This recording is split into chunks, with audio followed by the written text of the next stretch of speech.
कह रहे हैं थोड़ा सा लखनऊ पैक्ट के बारे में आप क्या सोचते हैं, बता दें।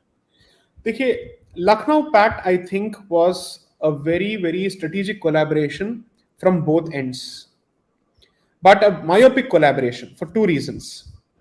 One, by the time the Lucknow Pact had started, you were in the midst of First World War, and Muslims of this country were torn between their divided loyalties to the British and the Ottoman Sultanate, okay, or the Ottoman Caliphate. And therefore, Maulana Abdul Bari ये कह भी देते हैं एक तकरीर में कि अगर आपने खिलाफत का साथ नहीं दिया, ये ब्रिटिश को धमकी दे रहे हैं, तो हम आपसे भारत को छीनेंगे किसी भी हालत में. That means Swaraj for the Khilafat movement was not an end in itself, it was the means to a different end.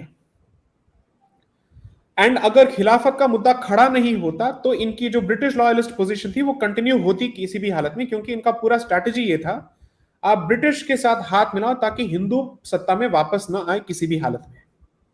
This was the position of Syed Ahmad Khan. That was the vision that was taken forward by Jinnah and others. Now, from a Hindu perspective, the geniuses who were leading us were saying, अगर आपको अपने आप को एक nation के रूप में present करना है, टू नेशन थियरी के इस पोजीशन को आपको डिस्प्रूव करना पड़ेगा. And the only way to do that is to go with Hindu-Muslim unity, and therefore support the Muslims on the causes which are dear to them in the hope that they will support the cause of Swaraj and home rule. That was their thinking. एक pact enter होता है गांधी और मौलाना अब्दुल बारी के बीच में, और एक कहते हैं कि आप खिलाफत का सपोर्ट कीजिए और हम काउ स्लॉटर के बारे में एक रेजोल्यूशन निकालेंगे. लेकिन उस रेजोल्यूशन में भी both the Islamic organizations, the Khilafat organizations as well as Muslim League ये कहते हैं हम कोशिश करेंगे कि हम अपने लोगों को बताएं कि इसकी जरूरत नहीं है, क्योंकि कुरान में इसका कोई जिक्र नहीं है, ना हदीस में कोई जिक्र है. They never give a clear commitment. And उस सो कॉल्ड पैक्ट के 6 महीने के बाद जब ये बात जो है इंपीरियल लेजिस्लेटिव काउंसिल में उठ जाती है, तब ये कहते हैं भारत तो सिर्फ हिंदू राष्ट्र नहीं है, यहाँ पे ईसाई भी है और मुसलमान भी हैं, तो आप ये हम पे कैसे थोप सकते हैं. सो द पॉइंट इज हमारे तरफ से जितने भी हम एक्सपेक्टेशन सेट करते हैं हम उसको पूरा करने की कोशिश करते हैं, which is to say that we support the Khilafat movement to our own detriment to the end. And when it comes to commitments and promises made by the other side, first of all there is no clear commitment. ये एक दोगलापन होता है, and जब भी इनको मौका मिलता है वो उसको अंडरमाइन करने की कोशिश करते हैं.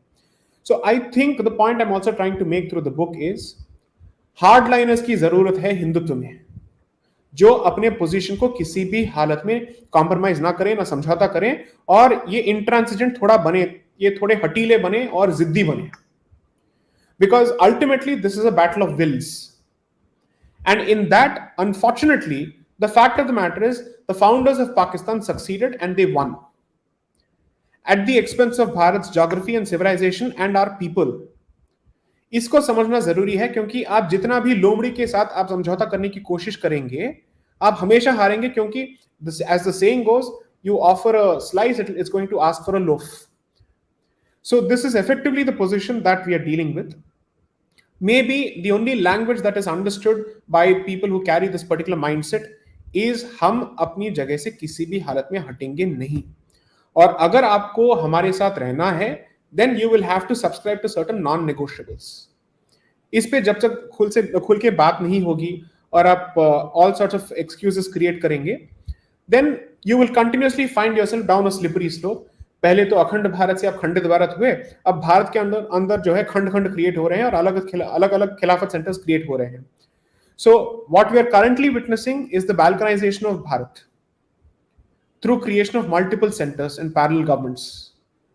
So the hope is that इस पुस्तक से लोग समझें कि जो समझौता का पोजीशन आपने पहले अडॉप्ट किया था वो काम नहीं करता है.